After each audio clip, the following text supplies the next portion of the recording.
All right. Hello, everybody. Matt Ham here, co-founder of Uprint Faith and Personal Development. That is our weekly call with the team at Red Earth Marketing. For those who are kind of catching up with this online, we're trying to get the entire team engaged.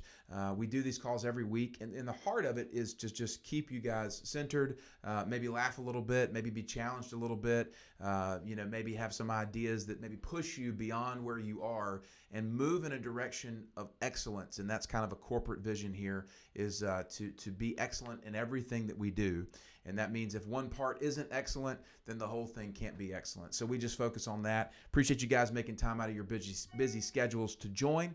And today, I was talking before we went live here with the team that's on the live call, it's been just a nutty time. I mean, literally in the state of North Carolina last week, we started the week with a hurricane and tornadoes, and we ended the week with an earthquake. And it's been fascinating. It's like every single day we wake up to a new 2020 adventure, and it's like we got everything coming at us. But we're also in the process, hopefully, developing resilience and really being challenged to our core about a lot of different things. And so today, there's a few kind of areas and angles, but one of the things that John and I were talking when I got in this morning, we sat down and caught up for probably 20 minutes or so. And, he was talking about the concept of driving drunk, right? And we're adults. We're kind of making these decisions, and certainly this is nothing to advocate, but it's the reality probably for some. If you go out to a restaurant, you have a couple drinks at dinner, you have to make that decision: should I drive home or not? Right? That's a decision that a lot of adults have to be involved in. Right? We have to decide: is this? Am I okay to drive? Am I going to risk it? Am I safe? Am I not safe? So we make these decisions. When you're younger, that decision might have smaller impact than now when you are grown and you've got kids and you've got your profession. But one poor decision could literally alter the complete trajectory of your life. And at the same time, you might make that decision 10 times and quote unquote get away with it, right? And I know that's a pretty heavy or graphic type of example, but the reality is we make decisions like that every single day with the work we do. And if we're not careful, these little decisions that we don't think maybe have that big of an impact, they actually can have dynamic impact and slowly begin to erode a lot of the excellence that we ascribe to. So if it's a decision to not make outbound, phone calls, if it's a decision to not follow up with the client because we're just tired of doing it, if it's the decision to kind of, throw in the towel early and go home, whatever the case might be, every single day that we live, we're met with countless decisions. And a lot of those decisions are actually decisions we don't even realize we're making because they're so ingrained and habitual. We make them subconsciously. And we have to begin to own our decisions if we want to own the direction that we're going in, because every decision has a dynamic outcome. Every decision has a dynamic outcome. And it might be that outcome is affected immediately, but it might be that outcome is affected 6 months down the road or even 12 months down the road. And talking with John a little bit specifically about what's going on in a lot of the communities, is there was a lot of success during 2019 that is now starting to come to fruition, right? We sold homes in 2019 that are now closing. Right. And the reality is it gives you the false sense of hope that things are actually really good.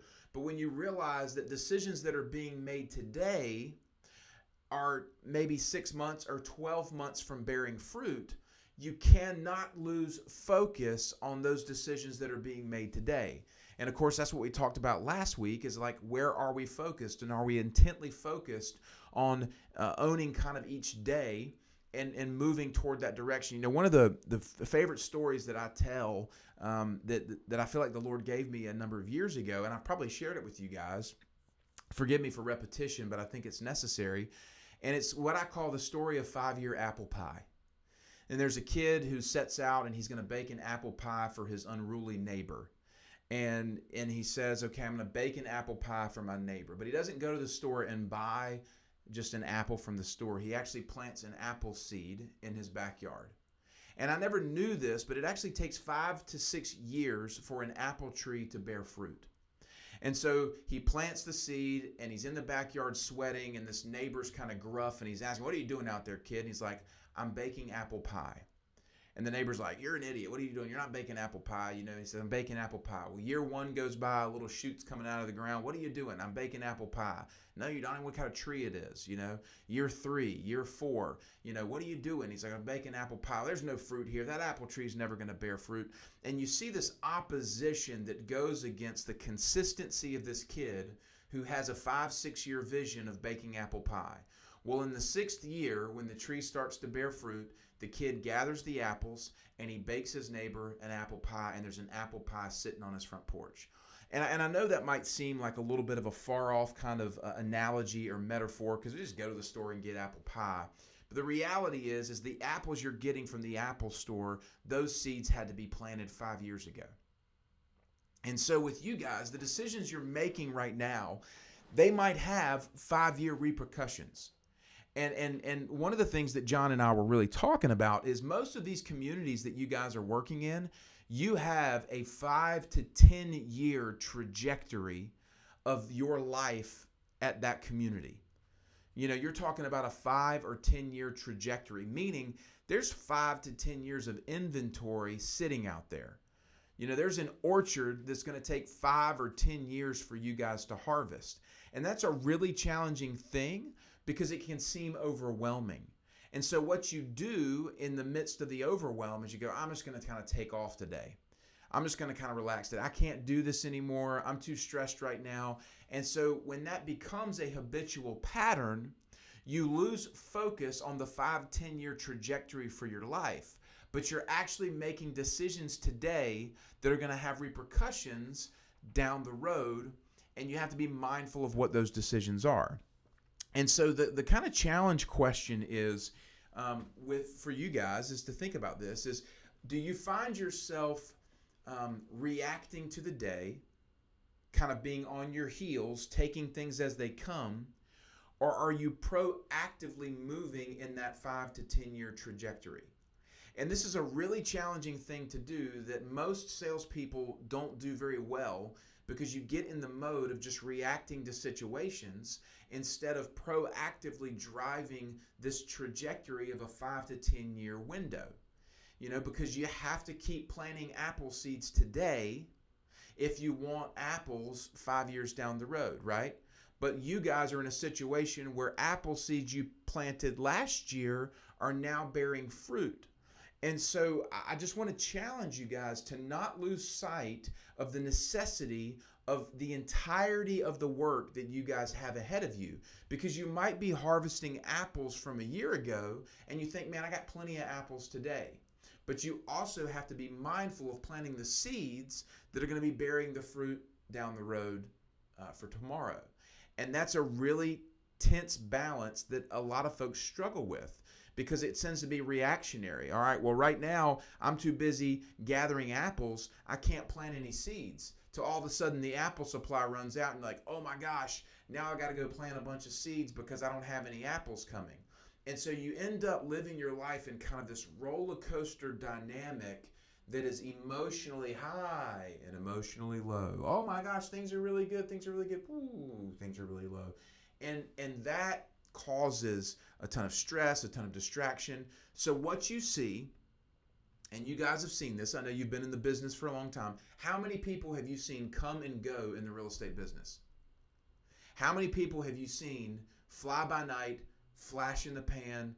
"I'm successful today, I'm all in today, and tomorrow I'm gone," right? They bounce around from broker to broker, community to community, and they're kind of in the real estate business, but they don't have a career in real estate. I don't know if I'm making sense here, but I want you guys to see this picture, because those who are excellent and have a career in real estate, they plant their roots and they focus on that trajectory, and they harvest the apples and they plant the seeds, and they harvest the apples and they plant the seeds. So when things are really good, when the market's really good, those folks are incredibly successful. multiple six-figure incomes. And the myth, though, is that when things are really good in a real estate market, even a bad salesperson can do well. When the market's really good, you've got a great product, somebody who doesn't make the best intentional decisions can even do well, and it can give you the false sense of, man, I'm really doing well in my real estate career. But you're not actually harvesting and sowing apple seeds so you have long-term success. And so part of what John and I were talking about is this idea of going back to the drunk driving analogy is, what decisions are you making subconsciously or consciously on a daily basis that might be leading you kind of off track? They might be leading you to be emotionally kind of highs and lows and scatterbrained and reactive instead of proactive. So that's kind of a challenge. And then the second thing is that, you guys are the only ones who can become a catalyst for your success. If you're waiting on the market, if you're waiting on walk-ins, if you're waiting on better brochures, if you're waiting on whatever the case might be, then you're always kind of circumstantially restricted by those things. Instead of being the catalyst for your success and being proactive and going out and doing the things that need to be done. So that kind of leads to the final point in today's call: doing the things that need to be done. John said that he was able to come down, I think last week, and spend some time with you guys. And I just want to encourage you. I've known John Pinter for 20 plus years, okay? Right about 20 years, not quite, maybe like 17, okay? And the reality is John knows what he's talking about. But the interesting thing about John is going to tell you the things to do as if he were a salesperson doing them himself. It's not some cookie cutter kind of like, here's just a general process. John, the things that he's going to tell you to do are things that he would do when he was in those shoes and in that role as a salesperson meeting with clients. So now he's in a role of kind of an owner overseeing the entire process of a business, but he's going to do exactly what he was going to tell you to do, exactly what he would have done. And you're looking at somebody who has a track record in the real estate market, highs and lows. Would you not agree, since the year 2000, there's been some dynamic highs and lows in the real estate market? John has weathered the highs and lows. So he's not just telling you what to do in good times. He knows what works in bad times and in good times. And so when John comes in last week, and I don't know what all you went through, he just said y'all had a great meeting, but I know John well enough to know that he probably laid out some very specific things for you guys. And my question is are you doing those things? Have you committed to making the decision every day to doing the small things well? I think a lot of times in our culture we fall into the trap of maybe missing on the big things, wanting the big things, but the big things actually come from doing the small things well. And I love this from like a biblical perspective. It says that if you're faithful with what you've been given, you will be given more. If you're faithful with what you've been given, you'll be given more. So think of every single day you wake up as you have a bag full of seeds that the day gives you. And the question is are you sowing those seeds well? Because you might be so busy harvesting apples you forget to sow the seed. Right? Or you might be so tired or frustrated or emotionally strung out that I can't do this today, so you don't sow the seed. And guys, I got to be very candid with y'all. I'm really struggling with this in my own life right now. My wife and I have 5 young kids. Our oldest is 10. Our youngest is 1. So we have 5 kids between 1 year old and 10 years old. And I'm telling you, for whatever reason, there's like a coup d'etat in our house right now. And our kids are trying to take us over by keeping us up all night. Because it's like the baby, the kids stay up until 10, 11. They don't want to go to sleep. We finally crash at 11. The baby wakes up at 12. Then one of the kids wakes up at 2 o'clock with a nightmare. And then the other kid, wakes up at 4. It's like, oh my gosh, you guys are seriously taking over our lives right now. But what it's caused me to do is live in a state of frustration. And I feel like over the last couple of weeks, I've been wasting my seed. Every day you wake up, you get a bag of seed. And faithfulness is sowing the seed that you've been given and harvesting the ones that you've already planted. And you have to do both if you want your field or territory to increase. And that process requires a focused kind of mindset on where you are and where you're going, and not getting drawn into doing the wrong things. If you do the right things and you do them well, then those trees will bear and produce fruit. The problem is not bad seed. The problem is not, oh, well, we didn't get any rain. I mean, you can blame everything. The problem ultimately is not doing the things that need to be done on a consistent basis. You can blame everything in the world, but you got to wake up each day with your bag full of seed and a healthy mindset and being proactive to going out there and sowing that seed. And it boils down to the decisions that you make in every moment. If I make a decision to jump on social media and waste 30 minutes of my life watching people argue about wearing masks or not, I'm wasting my seed.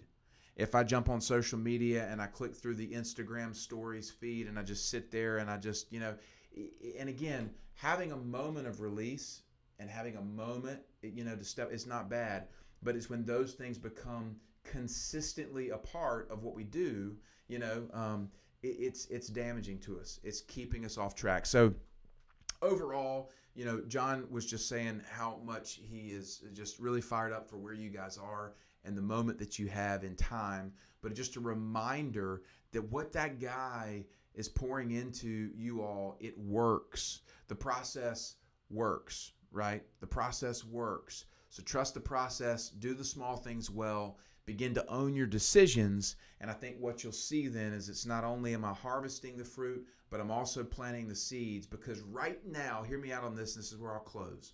Right now, you are building your reputation for tomorrow. Right now, you're building your reputation 6 months down the road. Right now, you're building your reputation for a year from now. Every decision you make right now is a part of building the reputation that you will carry into tomorrow. And if you don't take those decisions very intentionally, you can end up getting your reputation, your career, your success, all these different things, you can get them off track. And we don't want that to happen because we want you guys to continue to be excellent in all that you do. So that being said, if anybody wants to work through some stuff one-to-one, I always end the calls. Give me a call. My phone number is 910-619-4644.